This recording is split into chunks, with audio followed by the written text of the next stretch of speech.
Do you sometimes feel like you are still figuring it out whilst everyone else is just crushing it and absolutely brilliant with what they're doing?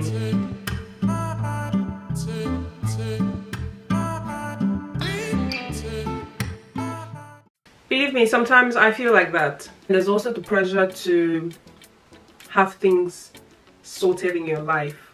Things like your career, your finances, marriage, once you hit 25. And I start to think, how have people don't discuss, how do people even think this can work? Because I'm struggling with it. I don't have it figured out. I don't. How are people dealing with it? How are people dealing with adulthood? How are people figuring it out? Society expects you to have it all figured out, and then there's that pressure coming from your friends, coming from your parents, coming from family. You know, I know that we all have been in this situation, and so it's completely relatable. I'm here to tell you that pressure, I feel it too, and I face it too. And so you're not alone.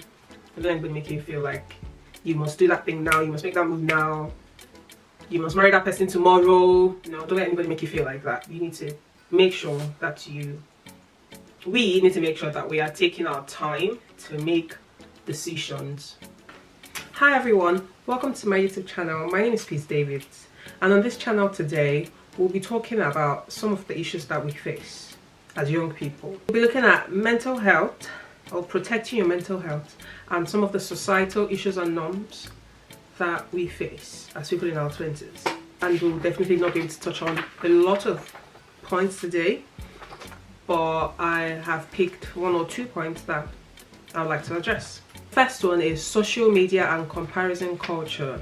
There's this saying that comparison is the thief of joy. So when you compare the things that you have against everything you see, and you believe or think people have, then you have no joy. You just be left with sadness, because you just feel like you don't have anything when you actually have a lot more than a lot of people. That's why it's always very important to be grateful. So when you are more grateful, you start to see things from a different light and you stop complaining. Social media doesn't help. I do it too. Sometimes I go online and I see, because there's a lot of things online, there's a lot of people online. I see people post their stories, and there's one thing that I think someone said to me: people never post their worst or bad times on the internet, only their best times, their good times, and things like that. And so you find yourself online, stalking people sometimes, looking at their achievements. Then you start worrying, start feeling like you're not doing what you need to be doing for your life, feel like you're not making any progress when you are. Social media makes mental health struggles worse. You have to understand that sometimes you don't even need to be on the app. It's important you manage the content that you consume. There are tips to doing this, there are ways to doing this. I personally sometimes just take a break from my phone, turn off notifications for some applications. I could watch TV if I have too much time on my hand. I could read a book. I could take a nap. I could take a walk if the weather is good. Anything to just not be on my phone. Sometimes I do it. I try to engage myself in other things. You can uninstall some applications that you don't use. You can just, applications that you just feel stress you when you're on it. Just turn it off.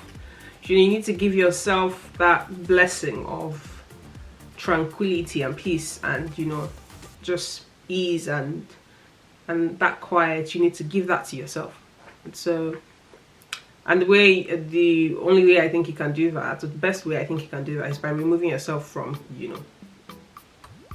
from situations or places or apps, or from around people that you feel pressured by, or that I feel pressure you, or that I feel put pressure on you, or around applications that can just make you worry and make you confused and make you start questioning your life.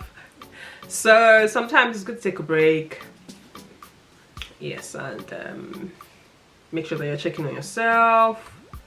Make sure that you're paying attention to your moods. It's important. This one is very short today.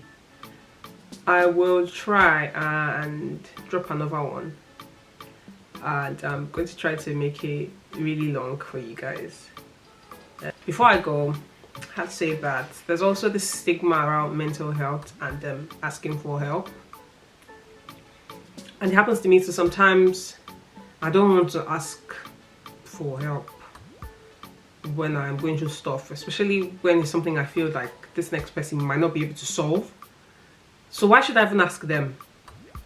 And that is it. Sometimes you don't even need to ask for help. Sometimes what you need is actually to just talk to someone. They might not be able to help you, yes, but you'll be surprised what talking to someone can do for you. And you might think they won't help you, and there you go. You know, they're able to do something for you. I think it's important to not be scared to ask for help, whatever kind of help it is. But don't be a pest. Don't be a bother. If you're reaching out to someone because you need to speak to them, or you need to ask them for something, need their help with whatever it is you need their help for, don't be a pest. Make it clear to them that, oh, I need you for this. I need to talk to you about this. This is bothering me. You know, I need your advice on this. And you watch their reaction. If they come around and, you know, they're able to offer some good advice, or they're able to help you, great. If they don't, then you give them some space too, because you need to understand that everyone on earth is going through one thing or the other, and so it's okay for people to be repugnant sometimes, or, you know, it's okay for people to act weird sometimes when you ask them for stuff, whatever it is that, you know, you're asking them for. So yeah, that's my 2 cents to you. Yeah, take some time off social media if you have to.